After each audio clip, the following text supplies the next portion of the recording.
Hey everybody, it's Tara Green here.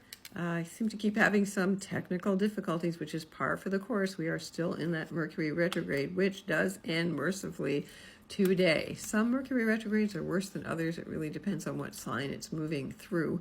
Mercury is not strong when it is in Pisces. It's weak. So today, the spring equinox, big celebration, happy spring. The sun enters Aries. The sun is sitting on the equator. This is what tropical astrology is all about. It's an ancient celebration. All of our ancestors worship the sun. We all live by the sun, and they were participating in the turning of the wheel of the year. So it's also called Ostara, which is the root word of Easter, fertility, new beginning, new life. So the sun entering Aries will ignite the February 20th big blast off, big bang of Saturn and Neptune coming together at 0 Aries. This is really starting to chunk this in. It is also International Astrology Day, and I'm going to be celebrating that later today. So stay tuned till I get to that. Now, Mercury will station direct later today. The equinox happens at 10:46 a.m. Eastern Daylight Time, 3 hours earlier, 7:46 a.m. in Pacific Daylight Time, and 4 hours later in Greenwich Mean Time. Okay, so you can see all the planets lined up here. Neptune is really conjunct the sun, so we're still kind of, even though Neptune's in Aries, there's still a kind of Neptunian new beginning, new dreams happening. Saturn's at 4 degrees of Aries. Venus is in Aries, where she's weak and considering traditionally in regular astrology, Venus in Aries. She's in her Amazon warrior stage. And then the moon, which is really important because the moon always represents the mood of the people, is at 20 degrees actually of Aries, conjunct to Eris, the troublemaker, the goddess who was the uninvited 13th fairy in the Sleeping Beauty story. She's an ancient Greek myth. She threw the golden apple inscribed to who is the most beautiful to all the three goddesses, which eventually created the Trojan War. So she is Mars's sister, actually. She's a very important goddess. I think also we need to depatrialize those Greek myths, which I'm kind of in the process of doing. Chiron at 25 degrees Aries as well, but there's still lots of planets in Pisces. So you can see Vesta, the root word of investments, at 4 degrees of Pisces, conjunct Mercury retrograde at 8 degrees. So Mercury's stationing direct right on the north node of the moon, also at 8 degrees. You can see that there. So this is a very important culmination, a turning point, to have Mercury stationed right at the north node in Pisces.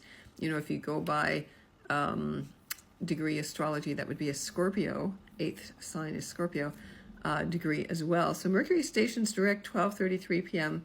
Pacific Daylight Time, 3:33 p.m. Eastern Daylight Time, 7:33 p.m. Greenwich Mean Time. But overall, this chart is used to cast for the whole year ahead. And so it means that things are held back, messages are held back. We're still regurgitating, I would say, reviewing, releasing, blessing all of those old toxic delusions, illusions, Hollywood, oil. You know, remember that Pisces rules oil.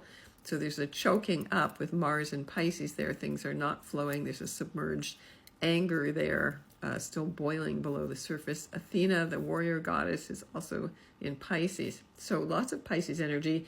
The planets will start to move into Aries, and by next month's new moon on April 17th, all of those planets are in Aries. It's going to be a hot time then.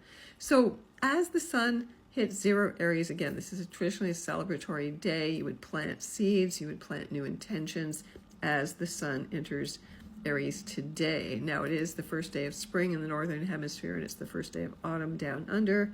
I will be going live tonight at 5 p.m. Pacific Daylight Time, 8 p.m. Eastern Daylight Time, midnight, March 21st, to do a live, a little bit of a talk about this, and to do live tarot readings on the Cosmic Intelligence Agency page on Facebook.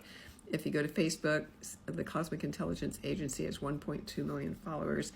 I usually do a regular monthly preview every month, but I felt called, because it is International Astrology Day, to present this and just to give people some sense of what's going on for them as we go into this new season. So this chart, again, can be used to predict the next 3 months, the next 6, the next 9, the next 12 months. So you want to think about where you're going to be in these different seasons. Now, the rising sign, I set this for Washington, D.C.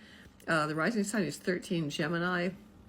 And the descendant opposite, which is not a point that's not talked about enough there, again, that's the horizon line, is 13 Sag, which is basically the U.S. ascendant. So it's reversed. The U.S. is kind of in this upside down world here in a way. And Jupiter is still at 15 Cancer, a very powerful degree. Mars is basically at 15 Pisces. They're trining each other. So Jupiter will amp up, whatever planet it touches. Not necessarily a good thing. Could be too much of a good thing.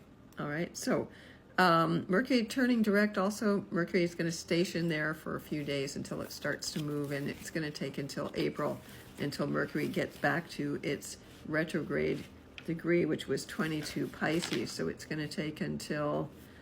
let's see, what have we got here? Until April the 9th. And now, once Mercury stations direct, though, all the planets are going to be direct also until May, when May the 5th or the 6th, when Pluto stations direct. So really, this is a good long time now, almost 2 months. You want to plan to move ahead. This is the time to do it, especially on this day after later today. Juno, one of my favorite goddesses, she's at 27 degrees of Capricorn, trining Uranus. So you want to think multidimensionally, practically in the body, gut instincts. Uranus is virtually at the last degree of Taurus, where it's very strong, really chaotic, really unearthing. It's uranium. We have to be careful about that with atomic weapons as well. It is trining Juno, though, and Juno is about seeing multidimensionally, which we all are.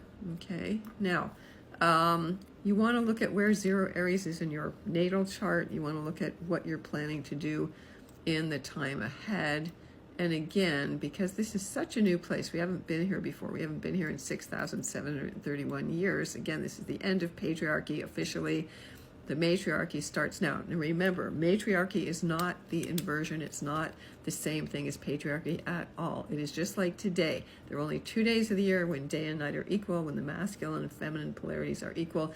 That's what matriarchy is. So let's initiate the start of this new matriarchy, okay?